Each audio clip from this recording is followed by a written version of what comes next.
नवरात्रीच्या 9 दिवसात कोणता नैवेद्य देवीला अर्पण केल्यास इच्छा पूर्ण होतील जाणून घ्या सविस्तर.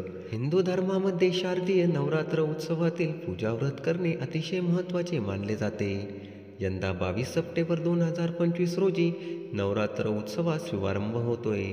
भक्तिशक्तीशी संबंधित असलेल्या या उत्सवामध्ये विधिवत पद्धतीने दुर्गा मातेची पूजा अर्चना केल्यास देवी प्रसन्न होऊन इच्छा पूर्ण करते असे म्हणतात. नवरात्रीच्या 9 दिवसात देवीच्या 9 रूपांची पूजा केली जाते. देवीला कोणकोणत्या पदार्थाचा नैवेद्य अर्पण करणे लाभदायक ठरू शकते जाणून घेऊया माहिती. नवरात्र उत्सवामध्ये देवीला कोणता नैवेद्य अर्पण करावा? नवरात्रीचा पहिला दिवस. हिंदू धर्माच्या मान्यतेनुसार नवरात्रीचा पहिला दिवस शैलपुत्री मातेला समर्पित आहे. शैलपुत्री मातेच्या कृपेने भाविकांना सर्व प्रकारचे सुख आणि सौभाग्य प्राप्त होतात.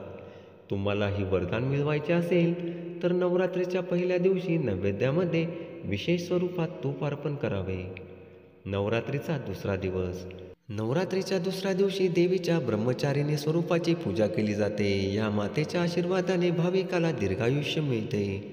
नवरात्रीच्या दुसऱ्या दिवशी पूजेदरम्यान साखरेचा नैवेद्य अर्पण केल्यास देवी ब्रह्मचारिणी प्रसन्न होते आणि सर्व इच्छा पूर्ण होतात असे मानले जाते. नवरात्रीचा तिसरा दिवस. हिंदू मान्यतेनुसार नवरात्रीच्या तिसऱ्या दिवशी चंद्रघंटा मातेला प्रसन्न करण्यासाठी उदाहरणार्थ खीर इत्यादी गोष्टी अर्पण करू शकता. दुधाच्या पदार्थाचा नैवेद्य अर्पण केल्यास देवी चंद्रघंटा भाविकांचे सर्व दुःख दूर करते असे मानले जाते. नवरात्रीचा चौथा दिवस. चौथ्या दिवशी कुष्मांडा देवीची पूजा केली जाते.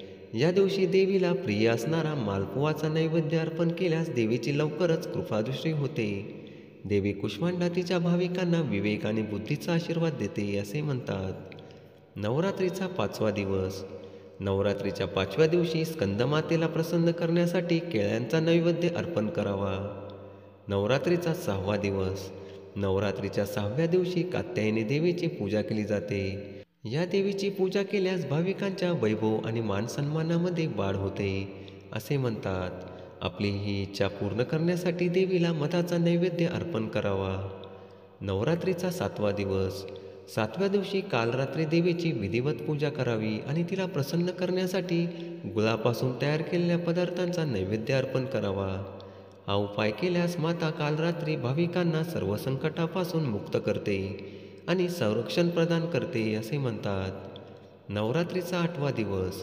नवरात्रीच्या आठव्या दिवशी महागौरीची पूजा करण्याची परंपरा आहे. या दिवशी देवीला पूजेमध्ये नारळ किंवा नारळापासून तयार केलेल्या पदार्थांचा नैवेद्य अर्पण करावा. हा उपाय केल्यास देवी भक्तांना सुख सौभाग्याचे वरदान देते असे म्हणतात.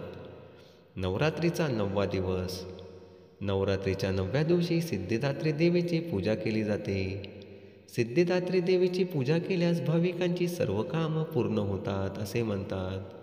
नवरात्र उत्सवाच्या शेवटच्या दिवशी देवीला शिरापुरी आणि चण्याचा नैवेद्य अर्पण केल्यास कामामध्ये यश मिळते अशी श्रद्धा आहे.